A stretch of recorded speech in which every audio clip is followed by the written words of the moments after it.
먼저 하나님 말씀을 한 절씩 교독하면서 받들어 읽습니다. 그리고 이제 말씀을 마치고 난 뒤에 실제로 하나님 말씀 봉독을 할 때는 다 같이 합독해서 우리 하나님 언약의 말씀, 생명의 말씀, 진리의 말씀을 함께 받도록 하겠습니다. 먼저 한 절씩 교독합니다. 제가 먼저 읽고 합독으로 우리 하나님의 말씀을 받습니다. 그런즉 우리가 무슨 말을 하리요? 은혜를 더하게 하려고 죄에 거하겠느냐? 그럴 수 없느니라. 죄에 대하여 죽은 우리가 어찌 그 가운데 더 살리요? 무릇 그리스도 예수와 합하여 세례를 받은 우리는 그의 죽으심과 합하여 세례를 받은 줄을 알지 못하느냐? 그러므로 우리가 그의 죽으심과 합하여 세례를 받음으로 그와 함께 장사되었나니 이는 아버지의 영광으로 말미암아 그리스도를 죽은 자 가운데서 살리신 것 같이 우리로 또한 새 생명 가운데서 행하게 하려 함이라. 만일 우리가 그의 죽으심과 같은 모양으로 연합한 자가 되었으면 또한 그의 부활과 같은 모양으로 연합한 자도 되리라. 우리가 알거니와 우리의 옛사람이 예수와 함께 십자가에 못 박힌 것은 죄의 몸이 죽어 다시는 우리가 죄에게 종노릇하지 아니하려 함이니 이는 죽은 자가 죄에서 벗어나 의롭다 하심을 얻었음이라. 만일 우리가 그리스도와 함께 죽었으면 또한 그와 함께 살 줄을 믿노니 이는 그리스도께서 죽은 자 가운데서 살아나셨음에 다시 죽지 아니하시고 사망이 다시 그를 주장하지 못할 줄을 알미로다. 그가 죽으심은 죄에 대하여 단번에 죽으심이요 그가 살아계심은 하나님께 대하여 살아계심이니 이와 같이 너희도 너희 자신을 죄에 대하여는 죽은 자요 그리스도 예수 안에서 하나님께 대하여는 살아있는 자로 여길지어다. 그러므로 너희는 죄가 너희 죽을 몸을 지배하지 못하게 하여 몸의 사욕에 순종하지 말고 또한 너희 지체를 불의의 무기로 죄에게 내주지 말고 오직 너희 자신을 죽은 자 가운데서 다시 살아난 자 같이 하나님께 드리며 너희 지체를 의의 무기로 하나님께 드리라. 죄가 너희를 주장하지 못하리니 이는 너희가 법 아래에 있지 아니하고 은혜 아래에 있음이라. 그런즉 어찌하리요? 우리가 법 아래에 있지 아니하고 은혜 아래에 있으니 죄를 지으리요? 그럴 수 없느니라. 너희 자신을 종으로 내주어 누구에게 순종하든지 그 순종함을 받는 자의 종이 되는 줄을 너희가 알지 못하느냐? 혹은 죄의 종으로 사망에 이르고 혹은 순종의 종으로 의에 이르느니라. 하나님께 감사하리로다. 너희가 본래 죄의 종이더니 너희에게 전하여 준 바 교훈의 본을 마음으로 순종하여 죄로부터 해방되어 의에게 종이 되었느니라. 너희 육신이 연약함으로 내가 사람의 예대로 말하노니 전에 너희가 너희 지체를 부정과 불법에 내주어 불법에 이른 것 같이 이제는 너희 지체를 의에게 종으로 내주어 거룩함에 이르라. 너희가 죄의 종이 되었을 때에는 의에 대하여 자유로웠느니라. 너희가 그때 무슨 열매를 얻었느냐? 이제는 너희가 그 일을 부끄러워하나니 이는 그 마지막이 사망임이라. 그러나 이제는 너희가 죄로부터 해방되고 하나님께 종이 되어 거룩함에 이르는 열매를 맺었으니 그 마지막은 영생이라. 다같이요 죄의 삭은 사망이요 하나님의 은사는 그리스도 예수 우리 주 안에 있는 영생이니라. 아멘. 기도합시다. 할렐루야. 자비하신 하나님, 거룩하신 우리 주여, 주님의 사랑과 은혜를 감사합니다. 오늘 이 시간 하나님께서 우리의 친아버지가 되셔서 우리를 하나님의 자녀로 삼아주시고 또한 우리에게 하나님의 놀라우신 생명과 은혜를 허락하시는 우리의 구주와 주님이 되셨음을 믿고 감사드립니다. 하나님, 오늘도 이 험한 세상 정말로 어렵고 힘든 우리 인생 발걸음에서 하나님 우리의 발걸음을 인도해 주실 우리의 이정표, 우리의 진리의 등대가 되신 하나님의 말씀을 사모하는 마음으로 우리가 애타게 기다립니다. 오늘 시간 우리에게 진리의 음성을 들려주시고 하나님이 이 세상에 하나님의 온전하신 진리의 방향을 따라 갈 수 있도록 하나님 우리의 발걸음을 이끌어 주시는 하나님 우리의 발의 등이 되며 우리의 길의 빛이 되는 생명의 말씀으로 역사하시기를 간구합니다. 오늘도 성령님 각 사람의 심령 가운데 하나님의 말씀이 잘 전파될 수 있도록 교통하시고 은혜 내려주시기를 원합니다. 오늘도 하나님 이 말씀이 우리의 삶에 잘 전달되어서 정말 우리가 이 세상을 살아가는데 하나님의 음성으로 하나님의 뜻으로 온전히 해석되어서 하나님의 백성다운 순종의 삶으로 열매 맺을 수 있도록 거룩한 길로 우리를 이끌어 인도하여 주옵소서. 전폭을 주의 말씀께 의지합니다. 감사드리옵고 예수님의 이름으로 축복하며 기도합니다. 아멘. 할렐루야. 이제 그 로마서 6장까지 왔는데요. 이 6장까지 오는 그 여정을 우리가 한번 좀 돌아보기를 원합니다. 이 로마서는 바울이 저쪽 그 안디옥 교회에서부터 시작해서 그 아가야 지방, 그리스 이런 그 그리스까지 지금의 그리스 지역까지죠. 거기 이제 유대와 사마리아 그리고 이제 그리스 지역까지 복음을 전한 사도 바울의 사역을 마감하고 이제 더 이상 여기서는 사역할 장소가 없다. 이렇게 이제 15장 23절에 이야기를 하면서 로마를 거쳐서 서바나라고 하는 스페인이죠. 스페인 그 대서양을 접하고 있는 유럽의 맨 끝자락인데 그 거기까지 이제 이 그 사역을 옮겨가기 위해서 로마에 편지를 쓰는 내용입니다. 바울이 이 편지를 쓸 때가 보통 56년 주후 56년 요 때라고 이제 생각이 되는데 그렇게 이 편지를 쓰죠. 그 편지를 쓴 것이 이 로마서인데요. 그 로마서는 지금까지 바울이 썼던 다른 편지들과는 좀 다릅니다.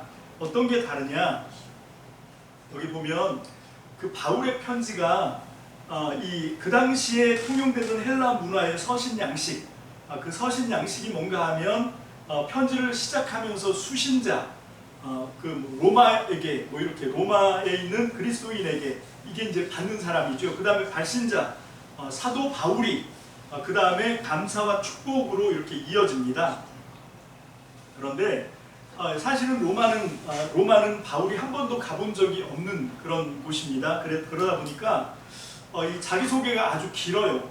그렇게 해서 이 로마서만큼은 좀 약간 다른 형태를 가졌다라고 전에 한번 말씀을 드렸고, 자 그렇게 이제 쭉 이어져서 로마서가 사도 바울이 자기를 소개하는 그런 긴 소개와 함께 16절, 17절로 들어가면 그 로마서의 핵심 주제문이라고 하죠. 이게 이제 제가 참조해 온 건데 안용석 목사님이 만들어 놓은 의의 지배 그리고 죄의 지배 이게 있는데 한번 해볼까요? 한번 의의 지배 손가락 복음이죠. 이렇게 주먹 쥐고 이게 이제 계시된다라고 하는 건 이게 딱 펴지는 거거든요. 그래서 빛이 이렇게 쫙 어둠에서 빛이 쫙 펴지는 것처럼 그래서 엄지손가락부터 하면 뭡니까? 시작. 복음 안에서 하나님의 의가 유대인과 이방인을 포함한 모든 사람들에게 하나님의 신실함으로부터 우리의 신실함으로 계시됩니다. 자, 한 번만 더 합니다. 시작. 복음 안에서 하나님의 의가 유대인과 이방인을 포함하는 모든 사람들에게 하나님의 신실함으로부터 우리의 신실함으로 계시됩니다. 자, 이게 이제 의의 지배입니다. 그 다음에 죄의 지배가 나옵니다. 이건 손가락 복음이 아닙니다. 그냥 합시다. 시작. 하나님의 진노가 불의한 행동으로 진리를 가로막는 모든 사람들에게 하늘로부터 그들의 불경건함과 불의함을 겨냥하여 계시됩니다. 자, 이게 로마서를 이루고 있는 전체다라고 해도 과언이 아닙니다. 자, 어쨌건 그래서 이제 로마서는 16, 17절에 로마서의 핵심 주제문 복음에는 하나님의 의가 나타나서 유대인과 이방인을 포함한 모든 사람들에게 하나님의 신실함으로부터 우리의 신실함으로 이게 믿음에서 믿음으로지요. 그렇게 해서 계시가 되는 이게 이제 바울이 로마에 편지를 쓰는 이 바울이 깨달은 복음입니다. 바울이 깨달은 복음 그건 어떤 진리의 내용이 아니라 이렇게 실제적인 그래서 하나님의 의가 모든 사람에게 하나님의 신실함에서 우리의 신실함으로 계시가 되는 것 이게 복음인데 그 복음의 핵심이 뭐냐? 바로 예수 그리스도다라고 하는 거죠. 그래서 이제 로마서 1장 18절에는 하나님에 대한 인간들의 반역, 이것이 이제 성경이 말하는 죄의 본질이에요. 여러분 우리는 죄가 뭔지를 잘 헷갈려 하시면 안 되고 죄를 확실하게 확정지어야 합니다. 죄는 뭔가, 성경이 말씀하고 있는 죄는 뭔가 하면 하나님에 대한 반역입니다. 이 세상은 하나님이 만드셨고 하나님을 중심으로 해서 하나님을 통해서 모든 것이 다 돼야 되거든요. 여러분 지금 요즘을 이 시대를 가리켜서 소위 그 사물 인터넷 시대다 이렇게 얘기하지 않습니까? 그죠? 그래서 뭐 여기 그렇게 사시는 분이 있는지 모르겠는데 지금 잘 사시는 분들은 어떻게 하냐면 스마트폰 하나로 모든 것이 다 연결돼 있어요. 그래서 멀리 떨어져 있으면서도 집에 있는 선풍기를 켰다 껐다 핸드폰으로 하고요. 세탁기도 돌리고 뭐 식기세척기도 돌리고 별거를 다 하죠. 청소기도 돌리고 뭐 불을 켰다 껐다 하는 건 뭐 장난도 아니고, 그게 왜 그렇습니까? 모든 것이 다 연결돼 있어요. 하나만 빼고 모든 사물이 다 연결돼 있습니다. 이 마지막 때 다 연결돼 있는데 뭐만 빠져 있습니까? 하나님만 빠져 있어요. 하나님만 거부합니다. 근데 하나님이 만들어 놓으신 온 우주와 만물들을 보십시오. 여러분 타락한 정말로 부패한 인간만 빼놓고 나머지 모든 것 속에 하나님이 들어있어요. 여러분 뭐 가시 물고기라든지 뭐 이런 것들이 엄청난 부성애를 발휘하고 뭐 그런 거 하잖아요. 그게 어떻게 되는지 아십니까? 하나님이 그렇게 하도록 그런 것들을 심어 놔줬기 때문에 그래요. 그런데 하나님이 우리에게는 어떻게 하셨냐면 해도 되고 안 해도 되는 자유의지를 주신 거예요. 오직 인간에게만. 그런데 인간을 빼놓고 나머지 모든 하나님이 만드신 만물 속에는 하나님이 중심에 들어있습니다.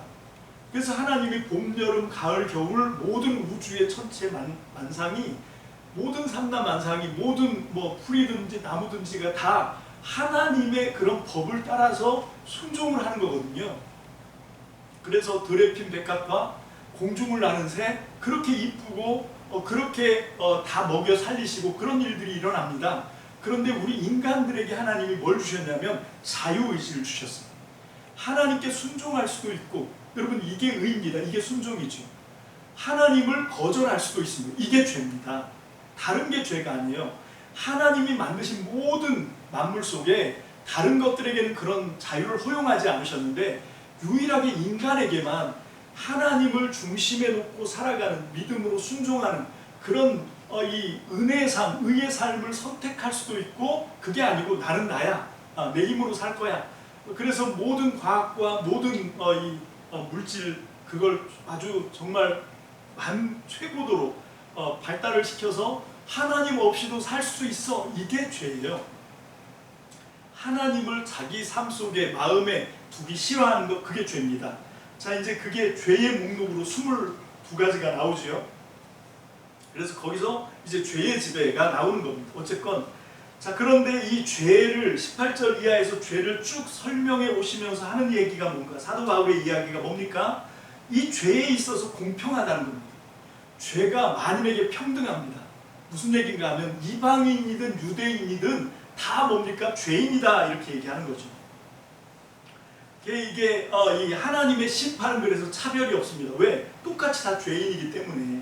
그래서 로마서 2장 9절로 13절, 자 9절 먼저 볼까요? 시작. 악을 행하는 각 사람의 영에는 환난과 공고가 있으리니 먼저는 유대인에게요 그리고 헬라인에게며, 10절. 선을 행하는 각 사람에게는 영광과 존귀와 평강이 있으리니 먼저는 유대인에게요 그리고 헬라인에게라. 여러분 유대인은 헬라인은 차별하지 않는다는 겁니다. 하나님이 악한 사람에 대한 심판도 그렇고 선을 행하고 순종해서 의로운 사람에 대해서 하나님이 부어주시는 복도 마찬가지로 차별이 없다는 거죠. 자, 그 얘기가 11절 이하에 또 계속 나오지요. 계속 읽습니다. 시작. 이는 하나님께서 외모로 사람을 취하지 아니하심이라. 무릇 율법 없이 범죄한 자는 또한 율법 없이 망하고 무릇 율법 있고 범죄한 자는 율법으로 말미암아 심판을 받으리라. 하나님 앞에서는 율법을 듣는 자가 의인이 아니요 오직 율법을 행하는 자라야 의롭다 하심을 얻으리니. 자, 여러분 이게 유대인 율법을 가졌다고 해서 뻐기지 말라 얘기하는 거예요. 받았다고 해서 해결되는 문제가 아니라 그걸 지키고 살아야 된다는 겁니다. 그럼 율법을 안 받은 사람들은 어떻게 되는 겁니까? 하나님이 그 양심에다가 하나님의 법을 새겨주셨다는 거죠. 그래서 유대인 율법을 받은 사람들은 율법을 행함으로 하나님 앞에 율법으로 심판을 받지만 이방인들은 율법을 듣지 못한 사람들은 어떻게 합니까? 그 율법도 받지 않았는데 율법으로 심판한다고요? 그건 차별이죠. 그건 공평하지가 않은 겁니다. 그래서 어떻게 하냐면 우리 그런 질문 하잖아요. 이순신 장군은 어떻게 됐을까요? 뭐 세종대왕은 어떻게 됐을까요? 그런 얘기를 해요. 여러분 그 사람들은 율법을 받지 않은 사람들입니다. 그럼에도 불구하고 뭐가 있습니까? 양심이 있습니다. 선한 양심이 있습니다. 그 양심의 법을 따라 하나님이 새겨주신 법을 따라 살면 그 사람들은 거기에 따라서 심판을 받는 거지. 여러분 이게 율법을 받은 사람과 똑같이 심판한다? 그거는 이게 공평하지가 않은 겁니다. 지금 바울이 그 얘기를 하는 겁니다. 그래서 그 율법을 받고 그 율법으로 이제 할례를 받고 하는 얘기가 나오는데, 그래서 그거 갖고 이제 내가 할례 받았다. 그리고 나는 안식일을 지킨다. 이 율법을 받았다. 이게 유대인들이 이방인들을 차별하는 그런 방식이거든요. 바울이 얘기하는 겁니다. 바울이 지금 그걸 율법이라고 얘기하는데 그 율법은 이 전체 율법을 얘기하는 게 아닙니다. 그걸 얘기하는 게 아니라 뭡니까? 유대인들이 이방인을 차별하기 위해서 자기의 정체성을 강조하는 그 할례부터 시작해서 하나님의 율법 10계명을 모세와 그 이스라엘 자손들이 받았던 거, 그리고 그것대로 이제 안식일을 지키는 거, 이런 걸 가지고 유대인들이 이방인들을 차별했거든요. 자기의 정체성을 드러내는 그걸 얘기하는 거예요. 이 로마서에서 율법 이렇게 얘기하는 건 거의 다 그거다 이렇게 보셔도 됩니다. 자, 그게 이제 로마서 2장 28절 다 같이 볼까요? 시작. 무릇 표면적 유대인이 유대인이 아니요 표면적 육신의 할례가 아니니라. 오직 이면적 유대인이 유대인이며 할례는 마음에 할지니 영에 있고 율법 조문에 있지 아니한 것이라. 그 칭찬이 사람에게서가 아니요 다만 하나님에게서니라. 자, 그렇습니다. 이게 결국은 하나님이 율법을 주신 목적도 뭔가 하면 그냥 그 율법을 받았다는 행위가 중요한 게 아니고 그것대로 할례를 몸으로 육신에다가 할례를 받았다 해서 그게 중요한 게 아니고 그거를 하게 하시는 정신이 있다는 거죠. 왜 할례를 받게 하는가? 거기에는 정신이 있습니다. 뭡니까? 여러분 이게 할례가 그 남자 성기 표피를 자르는 거지만 여러분 이게 그 성경에는 뭐가 있냐면 부분을 바쳐서 전체를 다 바치는 그런 의미가 있거든요. 여러분 아브라함이 언제 이삭을 낳습니까? 100세 때. 여러분 그 100세가 되면 뭐 사라도 경수가 끊어져서 월경을 하지 않기 때문에 아이를 생산할 수 없는 몸입니다. 죽은 몸이라는 거죠. 여러분 마찬가지로 아브라함도 100세나 되어서 죽은 몸이었습니다. 그게 죽은 몸이었는데 어떻게 아이를 낳습니까? 여러분 사람이 아이를 낳는 방식이 생식기를 통해서 하는 거잖아요. 그래서 이 성교육 같은데 어쨌건 생식기를 통해서 남성과 여성의 결합을 통해서 정자와 난자가 만나서 그렇게 해서 아기가 태어나는 건데, 그런데 하나님의 백성은 그게 아니라는 겁니다. 그래서 남자의 생식기를 자르는 표현인 거예요. 갈라디아에서 보면 뭐라고 얘기합니까? 할례가 그렇게 자랑스러우면 차라리 잘라버려 이렇게 표현되고 있는데 우리 성경에는 그렇게 노골적으로 번역을 안 하고 완곡하게 번역을 해서 이게 뭔 말인지 잘 모르는데 그런 표현이거든요. 그런데 실제로 할례의 의미가 그겁니다. 여러분 남자들이 무슨 얘기를 이 유대인들이 무슨 얘기를 하는 건가? 우리는 사람의 생식 능력으로 태어난 사람들이 아니라 뭡니까? 하나님의 은혜로 태어났고 하나님의 은혜로 살고 하나님의 은혜 지배를 받는 사람입니다. 그런 의미가 할례인 거예요. 그런데 그런 것도 모르고 표피 좀 끊어내고 잘라내고 할례 받았다는 것 때문에 다른 이방인들을 업신여겨 그거에 대해서 이제 바울이 그럼 그건 아니다라고 하는 거죠. 그게 지금 로마서 2장 28절로 29절에서 하는 이야기입니다. 어쨌건 이렇게 하면서 바울이 유대인들에 대한 죄, 유대인들이 율법을 받기만 하고 그리고 할례를 그 육신으로만 받고 그거 가지고 막 의시되고 뻐기고 하는데 전혀 그렇지 않다. 거기에도 차별이 없다. 그 얘기를 지금 하고 있는 겁니다. 그래서 유대인이 낳을 것이 전혀 없다고 얘기하는 거예요. 그런데 또 이제 3장에 가면 유대인의 낳음이 뭐냐? 많다. 또 이렇게 헷갈리게 말합니다.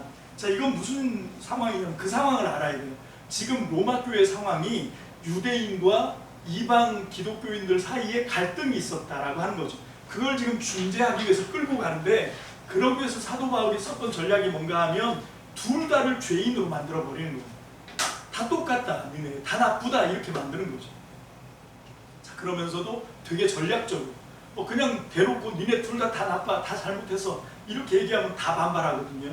그래서 이게 중재가 되는 게 아니라 오히려 사건이 더 커집니다. 그래서 사도 바울이 그런 어리석은 방법을 안 쓰고 굉장히 전략적으로 막 띄웠다가 빈 뺐다가 정신을 못 차리게 하죠. 자, 그렇게 하면서 이제 3장 10절까지 쫙 끌고 가서 결론을 딱 내립니다. 뭡니까? 유대인이든 헬라인이든 뭡니까? 다 죄인이다.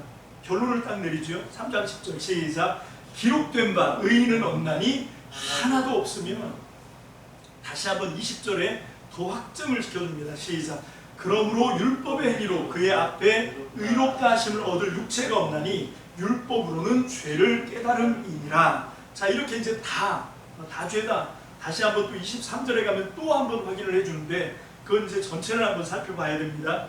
자, 그러면서 율법의 행위로는 의롭다 하심을 얻을 육체가 없음. 그게 유대인은 십계명 돌판에 율법 말씀을 받았지만, 또 이방인 헬라 사람들은 어디에 법을 받아요? 하나님의 법을?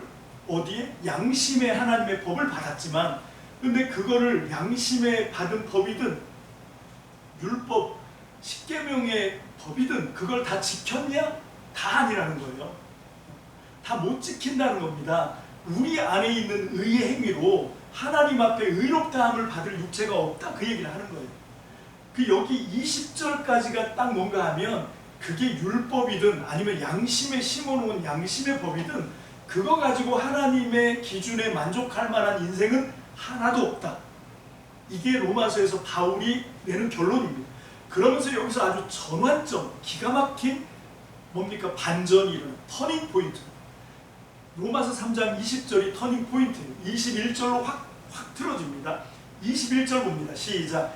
이제는 율법 외에 하나님의 한 의가 나타났으니 율법과 선지자들에게 증거를 받은 것이라. 22절. 곧 예수 그리스도를 믿음으로 말미암아 모든 믿는 자에게 미치는 하나님의 의인이 차별이 없느니라.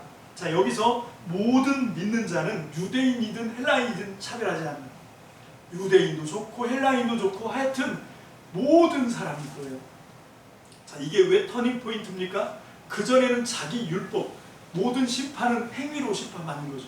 율법을 들었다고 해서 구원받는 게 아니라 그대로 살아내야 됩니다. 근데 뭡니까? 율법이든 양심의 법이든 그대로 살아내는 사람이 없어. 하나도 없어. 그게 바울이 로마서에서 결론 낸 거예요. 그래서 하나님이 율법 말고 새로운 걸 우리에게 주셨는데, 그게 뭐냐? 그게 뭡니까? 율법 외에 하나님의 한 의. 그게 바로 지난 시간에 우리가 배웠던 예수 그리스도입니다. 자, 그래서 그 예수 그리스도 그분을 통해서 그분을 믿는 사람에게 하나님의 새로운 길이 열렸다라고 하는 것을 우리에게 말씀해주고 있죠. 23절 봅니다. 시작. 모든 사람이 죄를 범하였음에 하나님의 영광에 이르지 못하더니. 다시 한번 확증을 짓죠. 모든 사람이 다 죄를 범했어요. 하나님의 기준에서는 아무도 하나님을 만족시킬 만한 사람이 없다. 다 실패다 라고 얘기하는 겁니다. 그래서 이제 24절 시작. 그리스도 예수 안에 있는 속량으로 말미암아 하나님의 은혜로 값없이 의롭다 하심을 얻은 자 되었느니라. 예수님이 십자가에서 뭘 했습니까? 자기 몸값을 지불하고 살을 찢고 피를 쏟아서, 그게 예수님이 우리를 위해서 우리 죄값을 대신해서 우리가 이제 죄의 종으로 팔려간 거거든요. 여러분, 이 개념을 아셔야 돼요. 우리가 죄의 종으로 팔려간 거예요. 그걸 다시 값을 주고 되사오는 겁니다. 근데 하나님이 우리 죄인들을 다시 하나님의 백성으로 사오시기 위해서 치르신 값이 얼마입니까? 예수. 그래서 그런 농담들을 하잖아요. 옆에 있는 사람 한번 쳐다보시고, 이 사람이 얼마짜리입니까? 여러분들은 내가 얼마짜리라고 생각해요? 뭐 어떤 사람들은 연봉 받는 거로 생각합니다. 연봉 얼마 받으세요? 1억 받습니까? 그럼 1억짜리입니까? 난 연봉을 5천 받아. 그럼 5천만 원짜리인가요? 그거 아닙니다. 그럼 우리는 다 똑같이 예수님 짤이에요. 이 세상의 모든 은근보화를 다 끌어다 모아도 값을 치를 수가 없다니까요. 하나님에게 예수님은 하나밖에 없는 외아들입니다. 온 우주를 1,000억만 개를 합쳐놔도 하나님 앞에 예수 그리스도보다 더 귀하지 않습니다. 근데 하나님은 나 같은 죄인 하나를 건지시기 위해서 나를, 죄의 종되었던 나를 다시 사서 하나님의 백성으로 삼으시기 위해서 우리에게 얼마를 치르셨냐면 바로 그 하나밖에 없는 예수 그리스도를 우리를 위하여 속량으로 값을 치르셨어요. 그럼 그래서 우리가 하나님의 백성이 되었습니다. 이게 은혜예요. 자, 25절 봅니다. 시작. 이 예수를 하나님이 그의 피로써 믿음으로 말미암는 화목제물로 세우셨으니 이는 하나님께서 길이 참으시는 중에 전에 지은 죄를 간구하심으로 자기의 의로우심을 나타내려 하심이니. 자, 여기 또 하나의 굉장히 중요한 개념이 나와요. 그게 뭡니까? 하나님의 의입니다.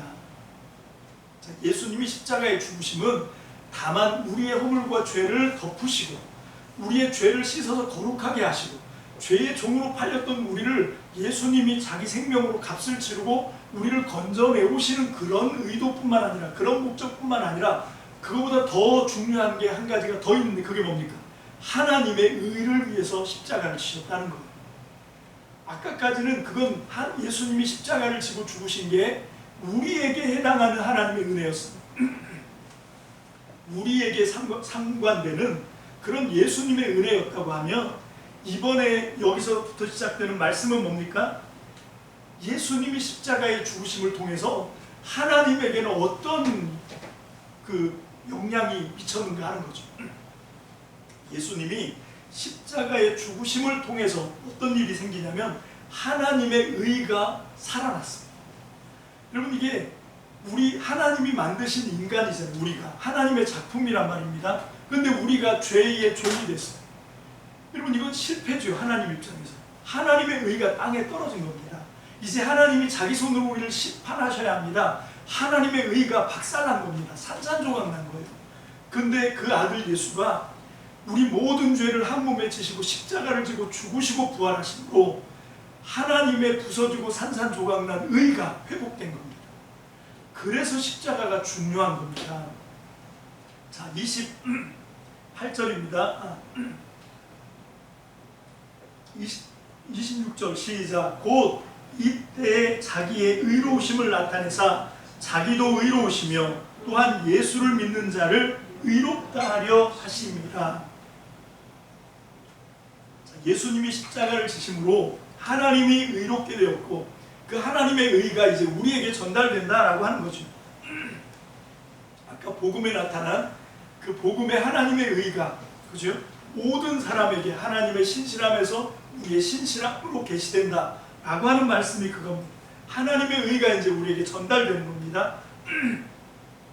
그래서 예수님은 십자가에서 먼저 죽으심으로 하나님의 의를 회복시키신 것입니다.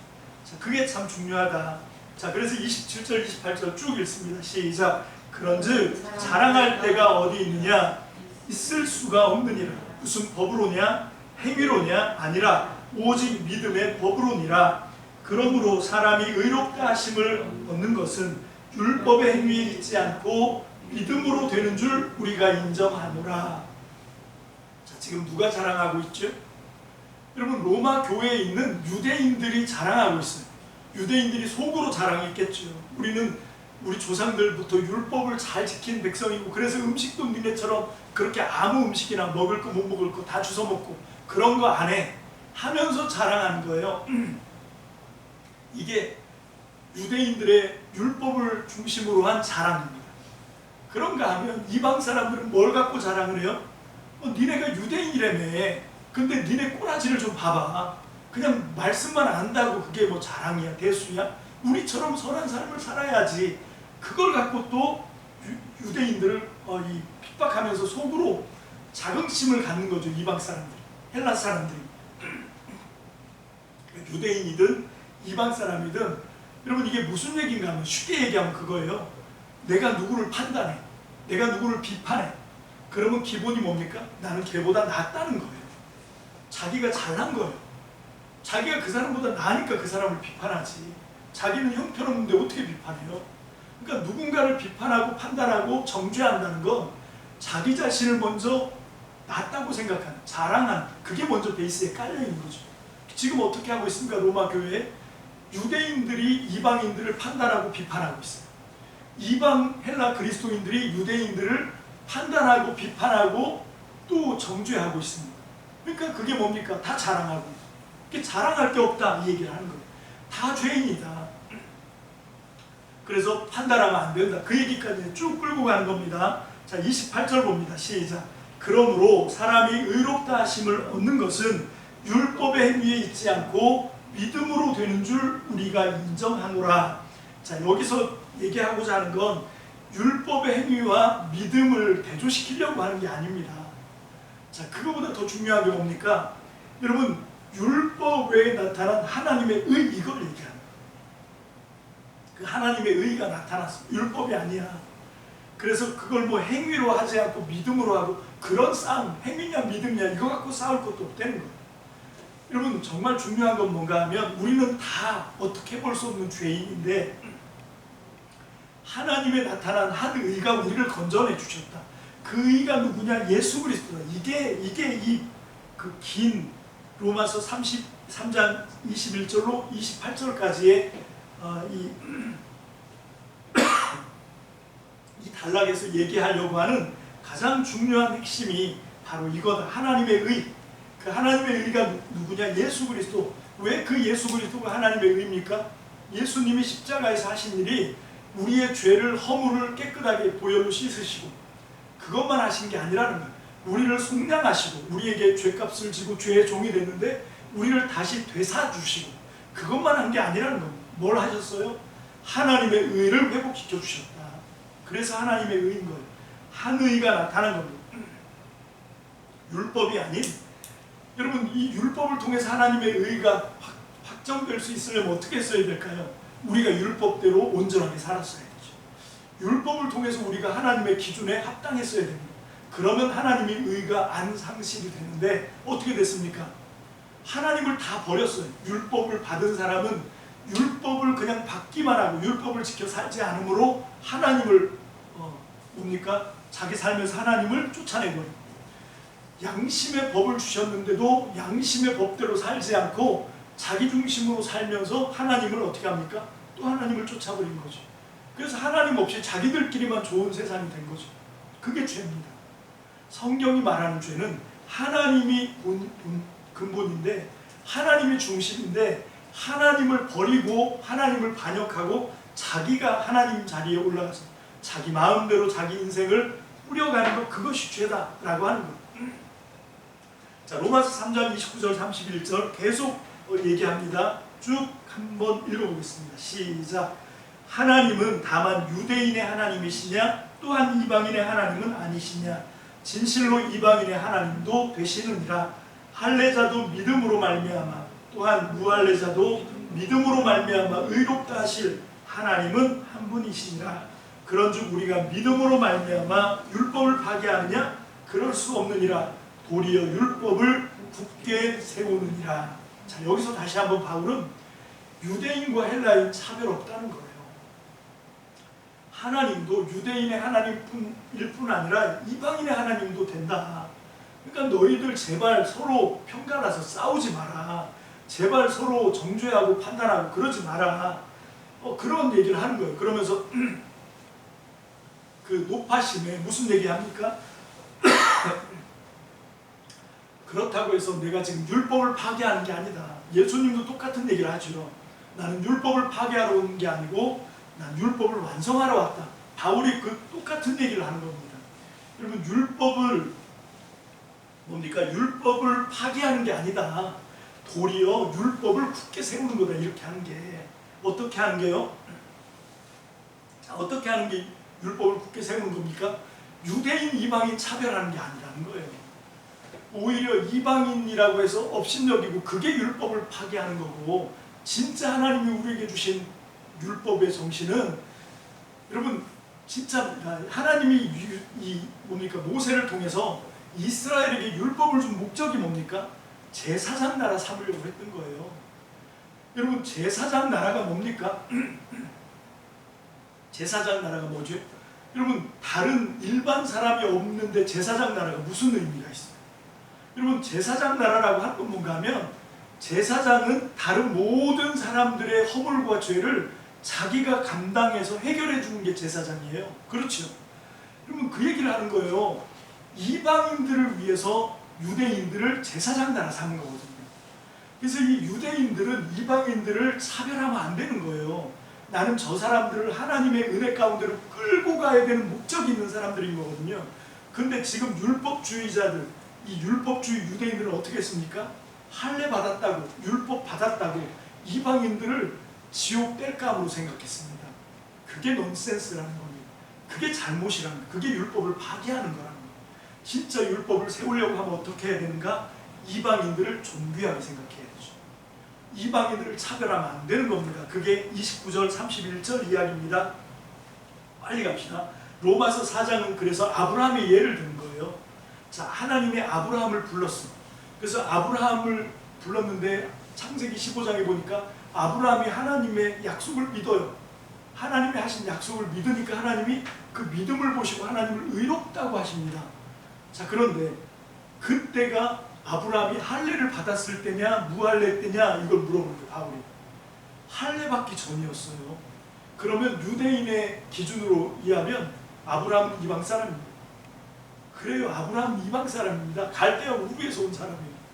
그 아버지는 우상을 팔던 사람이에요.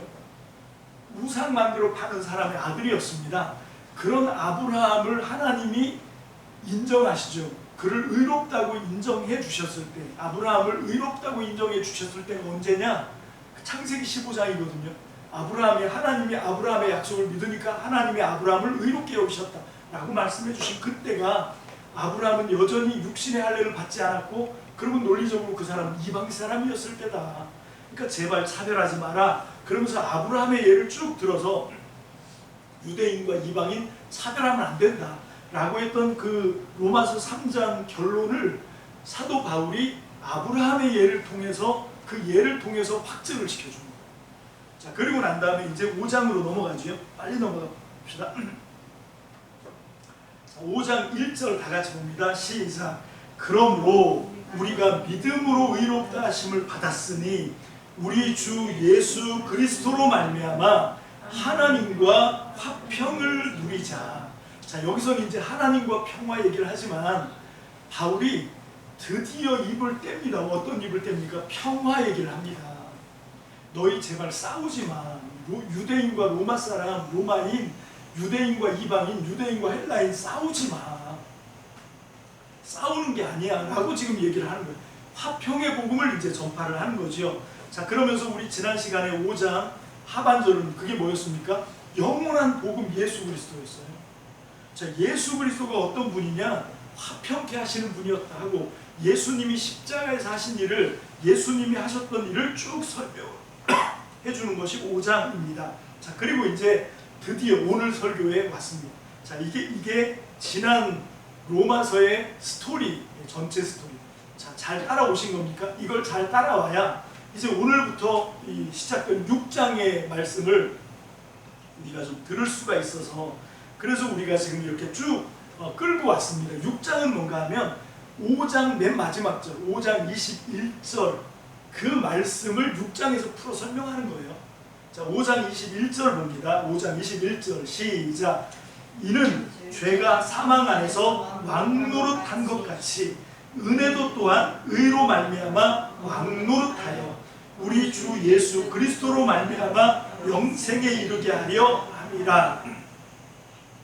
자, 여기 보면 죄가 사망을 통해서 사람들에게 왕노릇했다라고 지금 설명하고 있고요. 그리고 의도 뭡니까? 은혜도 의로 말미암아 왕노릇했다라고 지금 얘기하고 있어요. 우리 주 예수 그리스도로 말미암아 왕노릇했다라고 하는 얘기죠. 그죠? 아까 3장에서 그 하나님에게서 나타난 한 의가 누구였습니까? 예수 그리스도. 그죠? 그래서 그 은혜가, 하나님의 은혜가 예수님을 통해서 그렇게 사람을 지배하면서 우리에게 왕노릇 했습니다. 목적은 뭡니까? 아까 죄가 사망이라고 하는 걸 통해서, 여러분 이 사망이 정말 최악이죠. 어쩔 수 없이 사람은 죽어요. 다 망하고 다 죽고 다. 그러니까 사람은 어쩔 수 없이 어떻게 합니까? 아 그래 어차피 죽을 목숨이니까 캐세라 세라 이렇게 하는 거잖아요. 그죠? 아 있을 때 즐겨 뭐 이렇게 하면서 그냥 죄 짓는 거죠. 하나님을 모르고 그냥 내 마음대로 살고 그렇게 하는 게 뭔가 하면 죄의 지배예요. 죄의 지배가 뭔가 하면 그래서 하나님을 발견하지 못하게 하는 거거든요. 사망을 통해서 뭡니까? 지배를 해요, 사람들이. 근데 하나님의 은혜는 예수 그리스도를 통해서 또 왕노릇합니다. 지배를 하죠. 그래서 이 죄가 사망을 통해서 왕노릇하는 목적은 뭔가 하면 다 망하게 하려고, 다 죽게 하려고. 그래서 결론은 사망이에요. 근데 은혜는 의를 통해서 왕노릇 해가지고 우리를 어디로 끌고 가려고 하는 건가 하면, 왜 왕노릇 하는 건가 하면 영생에 이르게 하기 위해서. 자, 다르죠. 죄의 지배는 우리를 사로잡아 사망으로 끌고 가는데 하나님의 은혜는 예수 그리스도를 통해서 우리에게 영생을 주시는 그런 왕노릇이다라고 하는 거예요. 자, 여기 지금 왕노릇이라고 번역된 그 단어를 좀 클리어하게 보기 위해서 세 번역을 한번 보겠습니다. 21절입니다. 시작. 그것은 죄가 죽음으로 사람을 지배한 것과 같이 은혜가 의를 통하여 사람을 지배하여 우리 주 예수 그리스도로 말미암아 얻는 영원한 생명에 이르게 하려는 것입니다. 자, 여기 왕노릇을 여기서는 지배하다라고 지금 설명하고 있고요. 또 제가 옮기진 않았는데 공동 번역에 보면 군림한다 뭐 그런 말도 씁니다. 자, 그 원어가 뭔가 하면 바실레우스엔이라고 하는 말이에요. 이게 통치, 다스림 그런 거거든요. 그거를 개역 개정은 왕노릇, 그리고 새 번역은 지배, 그리고 공관복음은 군림 뭐 이렇게 표현을 하고 있는데, 자 어쨌건 이게 지금 무슨 얘기인가 하면 6장에 나와 있는 지금 저기 5장이라고 썼는데 잘못 썼고요. 6장은 두 개로 갈라집니다. 6장 이제 본문으로 돌아오면 6장은 두 부분으로 나눌 수 있어요. 6장 1절에서 14절 그거는 세례신학입니다. 그리고 6장 15절로 23절 이건 종신학이에요. 자, 다시요. 5장 1절로 14절은 세례에 대한 신학입니다. 그리고 6장 15절로 23절이 종에 관한 신학입니다. 자, 여기 보면 그 세례의 참된 의미를 지금 얘기해주고 있어요. 세례가 뭐냐? 그냥 내가 예수 믿고 교회의 일원이 되기 위해서 통과하는, 그냥 목사님이 물을 좀 찍어서 머리에 3번 얹어주는, 그리고 성부와 성자와 성령의 이름으로 내가 세례를 주노라, 그렇게 해서 받는 세례가 진짜 세례가 아닙니다. 세례 진짜 의미는 뭡니까? 세례는 내가 죽는 거예요. 죽었을 뿐만 아니라 장사까지 끝나는 겁니다. 그게 세례라는 거예요. 내가 예수님과 더불어 함께 내가 죽고 예수님과 함께 장사된 것, 이것이 죄라는 거예요. 아, 세례라는 겁니다. 자, 그러면 왜 세례를 받습니까? 세례 목적이 뭐예요? 세례 목적은 딱 하나입니다. 뭡니까? 죄의 지배를 끊기 위해서입니다. 여러분, 이 지배라고 하는 것, 바실레우스이라고 하는 지배라고 하는 이게 뭔가 하면 이게 세력이에요. 세력. 죄가 세력이 있습니다. 우리 뭐 마약도 중독되면 벗어나기 힘들죠. 그런 것처럼 죄도 한번 붙들리면 거기서 사람의 의지로 그걸 이겨내기는 불가능합니다. 어떻게 해야 됩니까? 죽어야 되는 거예요. 그래서 성경은 고쳐 쓰는 게 아닙니다. 성경에서 사람은 고쳐 쓰는 게 아니고 어떻게 합니까? 죽여서 다시 살려 쓰는 겁니다. 그게 성경이 말하는 거예요. 여러분, 사람은 개선되는 게 아닙니다. 왜냐하면 죄의 지배가 강력하기 때문에 그래요. 그래서 예수님이 십자가에서 죽으신 거거든요. 그래서 그 주님과 함께 우리가 주님과 연합하는 것은 뭔가 하면 두 가지죠. 하나는 죽음이고 하나는 부활인 거예요. 그래서 세례의 의미가 담고 있는 게 두 개입니다. 그 세례가 원래는 예수님이 받으신 세례, 그게 원형인데 세례 요한이 베풀었죠. 그 세례가 어떤 세례였습니까? 예수님을 잡아서 요단강에 푹 집어넣습니다. 그게 죽음이에요. 그리고 이제 거기서 끄집어낼 때 물에서 올라올 때 성령이 임하셨다 이렇게 돼 있거든요. 그게 무슨 얘기입니까? 하나님의 성령이 예수 그리스도를 부활시킨 거예요. 예수님이 물에 들어가면서 죽었고 그게 육신의 죽음입니다. 옛 사람이 죽은 거죠. 그 육체가 죽는 거죠. 그리고 이제 물에서 올라올 때 그 올라올 수 있게 하는 게 성령입니다. 성령을 통해서 부활했다라고 고린도전서에도 쓰고 있고 계속 얘기하잖아요. 여러분 그 고린도전서에서 또 바울이 세례 신학에 대해서 기가 막힌 얘기를 하죠. 제가 여기 옮기진 않았는데 무슨 얘기를 합니까? 이스라엘 백성이 이집트에서 430년 종살이를 하다가 모세의 인도를 따라서 모세와 함께 다 같이 홍해에서 세례를 받고 이렇게 됐어요. 어디서? 홍해에서 세례를 받았습니다. 자, 무슨 얘기입니까? 홍해를 갈라서 건너오면서부터 이스라엘 백성은 다시는 돌이켜서 이집트 땅으로 갈 수 있습니까? 못 갑니까? 못 가죠. 왜 못 가냐면 당장은 이집트 파라오가 자기의 정예 부대인 병거 부대를 끌고 추격해 왔거든요. 근데 그 병거 부대가 그 사건을 통해서 홍해에서 다 전멸을 당했습니다. 그런데 다시 홍해를 건너서 이집트로 가면 이스라엘 자손은 어떻게 되게요? 죽죠. 그러니까 가고 싶어도 못 가는데 괜히 모세 속 끓이느라고 다시 이집트로 가자 계속 그렇게 얘기하는 거예요. 근데 세례 받았어요. 이미 홍해를 가르면서 이미 다시는 이집트로 돌아갈 수 없게 된 몸이에요. 자, 이집트에도 이 사람들은 뭘 하고 있었습니까? 종살이를 하고 있었어요. 그게 죄의 종을 상징하는 겁니다. 죄의 종살이 하던 이집트 사람들이 430년 동안 그 이집트의 파라오에게 묶여서 죄의 종살이를 하고 있었는데 하나님이 모세를 통해서 홍해 바다를 지나면서 세례를 받아서 다시는 이집트의 죄의 종으로 돌아갈 수 없게 만든 거예요. 그래서 이제 새로운 땅 가나안으로 끌고 가는 거죠. 이게 세례입니다. 세례는 뭔가 하면 다시는 우리 육체를 따라서 썩을 육체를 따라서 사망에 이르는 죄의 종노릇을 못하게 딱 끄는 게 세례입니다. 자, 그래서 이제 육신으로는 죽고 영으로 거듭나는 게 세례다라고 지금 얘기하는 게 로마서 6장 1절부터 14절까지 얘기해요. 자, 그런데 그 세례는 목적이 아닙니다. 세례는 더 거룩한 목적을 만들기 위한 수단이에요. 자, 그게 이제 15절부터 나오는 종신학입니다. 여기서 두 가지 종이 나오죠. 하나는 죄의 종, 또 하나는 순종의 종이라고 얘기하고 또는 은혜의 종이라고도 얘기하고 또 뭐가 나옵니까? 의의 종이라고도 표현합니다. 자, 그런데 다 같은 말이에요. 자, 여기 지금 세례를 받은 게 거룩한 목적을 위한 수단이었다고 얘기합니다. 세례가 목적이 아니라.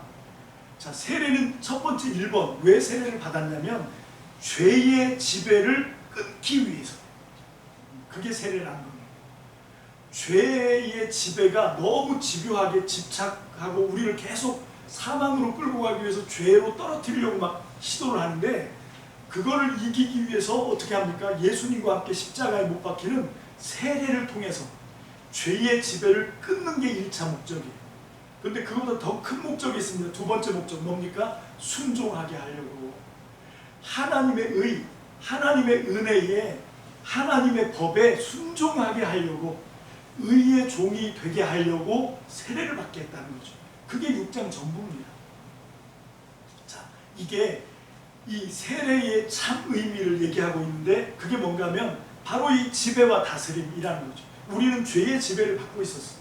그런데 이제 그걸 끊고 어떻게 합니까? 하나님의 다스림을 받기 위해서는 이 세례를 여러분 우리는 한 번 세례 받았는데요. 중요한 건 그게 아니라 정말 그거를 그 육신으로 받은 세례가 아니에요. 정말 중요한 건 마음으로 받아야 되지. 영으로 받아야 되지. 그래서 정말 죄의 지배가 끊어질 정도로 내가 주님과 함께 죽음 체험을 해야 되는 거죠. 나는 죽은 사람이다 라고 선언을 해야 됩니다. 죽은 사람에게는 어떤 것도 유혹이 되는 게 없어요.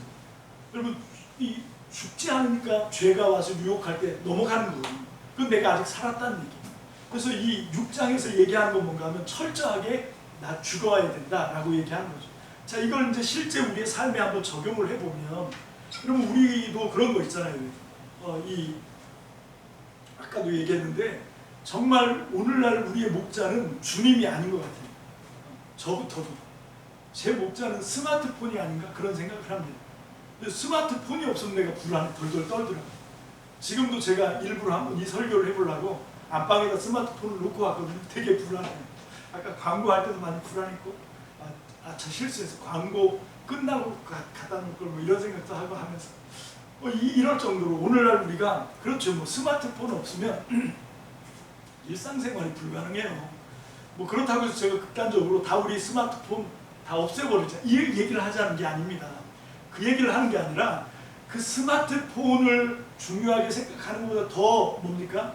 예수 그리스도를 중심에 두고 중요하게 생각하자고 얘기합니다. 그 말씀입니다. 그래서 오늘도 우리가 우리의 삶에 그런 습관 하나 바꾸는 것도 이게 보통 어려운 게 아니에요. 불가능합니다. 사실은. 중독에서 벗어나는 거 그거 가능하지 않다고 얘기하잖아요. 중독에서 벗어나는 건 다른 더 강력한 걸로 대체하는 거지 그게 끊는 거예요. 그러면 이게 그 도둑질하는 습관이 있는 도벽이 있다고 도벽이라고 그거는요 정말 죽거나 깨나기 전에 안 돼요. 그럼 그거 어떻게 도둑질할 기회를 안 줘야 돼 그 손으로. 그래서 이 손으로 자설을 하고 다른 선한 일을 하느라고 도둑질을 할 틈을 안 줘야 됩니다. 그럼 그런 거라는 거예요. 그래서 우리 뇌가 도둑질을 했을 때 얻는 쾌감보다 남에게 내게 있는 걸 남에게 이렇게 나누어 주면서 받는 쾌감이 더 크다는 걸 경험을 해야 그래야 거기서 벗어나는 거지. 이게 한번 몸에 밴 습관 이거 어렵습니다. 여러분 습관조차 그런데 죄? 그건 더 말할 나위가 없습니다. 그래서 우리는 어떻게 해야 되냐면 사도 바울의 고백을 들어야 돼요. 그래서 사도 바울이 얘기하는 거예요. 멋있으라고 얘기한 게 아니라 폼 잡으려고 얘기한 게 아니라 나는 날마다 죽노라 라고 얘기하는 거예요. 그래서 기도하는 거예요. 날마다 죽었는지 확인하는 겁니다. 여러분 그렇게 해야 우리가 죄의 지배에서 벗어나서 하나님의 은혜의 다스림 안에 살아갈 수 있는 거예요. 그거밖에 없어요. 오늘 말씀 이게 답니다. 여러분 사실은 이게 지난 스토리를 해오느라고 길었지 오늘 말씀은 딱 5분입니다. 5분. 죄의 다스림에서 은혜의 다스림으로 옮겨갈 수 있는 방법 그게 뭔가 하면 죽음이다. 세례다. 예수님이 십자가에 죽은 것처럼 우리도 주님과 함께 연합해서 십자가에 죽고 우리도 주님과 한 몸 돼서 주님과 함께 성령으로 부활하는 것 그것밖에는 죄의 지배를 벗어나서 하나님의 다스림을 받을 수 있는 길은 없다. 그게 로마서 6장이 길지만 23절까지 얘기하고 있는 전체입니다. 자, 오늘 제가 여러분들에게 숙제를 하나 드리겠습니다. 오늘 이제 예배를 마치고 우리 이제 이 말씀을 봉독하고 난 뒤에 축도까지 다 끝나고 난 뒤에 점심 먹기 전에 세 사람을 붙들고 오늘 여러분 이 지나온 스토리는 덮어두셔요. 제가 지나온 스토리를 쭉 읊은 건 오늘 이 6장 말씀을 살피기 위해서 한 거고 딱 이 5분 메시지를 듣고 여러분들이 받은 은혜가 뭔지 한마디로 얘기하세요. 한마디로. 나는 오늘 그 5분 메시지 6장에 대한 설교를 듣고 나는 오늘 이런 음성을 들었다. 그러니까 내가 받은 하나님의 음성인 거죠. 나는 하나님에게 이런 말씀을 들었다. 딱 붙잡으세요. 그거를 세 사람을 만나서 붙들고 나는 오늘 말씀을 통해서 이런 은혜를 받았습니다. 라고 얘기하는데 거기에 항상 뭐가 들어가야 되냐면 그 자기의 어떤 개선해야 될 점, 적용점인 거죠. 그래서 오늘 이 말씀을 내가 이렇게 들었기 때문에 난 앞으로 이렇게 살겠습니다. 라고 얘기하는. 그리고 다음 주에는 기억을 하셨다가 그 사람에게 너 지난번에 이렇게 적용한다고 했는데 했어? 이렇게 물어보고. 알았죠? 들은 사람의 의무입니다. 이렇게 다시 이해되시죠? 오케이. 자, 머리가 막 굴러갑니다. 오늘 내가 무슨 말씀을 들었지? 그게 잘 생각이 안 나면 첫 주니까 좋습니다. 영상을 다시 한번 들어보세요. 간략한 말씀이니까 죄의 지배와 하나님의 다스림 글로 옮겨갈 수 있는 건 세례밖에 없다. 자, 그러면 오늘 이 말씀을 통해서 주님이, 여러분 어떤 분들은 저한테 그래요. 왜 목사님은 적용을 얘기 안 하냐. 똑같은 하나님의 말씀, 똑같은 본문을 통해서도 적용은 다 틀려요. 만약에 제가 적용점을 얘기해드리면 그거는 목사님의 적용이고 그건 내가 할 적용이고, 성도들은 자기가 말씀을 깨닫고 자기가 이게 하나님의 음성이라 인정하고 거기서 내가 어떻게 삶을 바꿔야 되는지 적용점을 찾아야 돼요. 그리고 그 적용점을 실제로 실천으로 옮겨야 어떻게 됩니까? 달라져요. 변화가 일어납니다.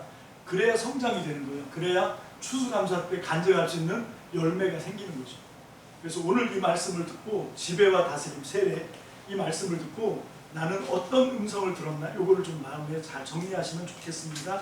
기도합시다. 할렐루야. 주님 감사합니다.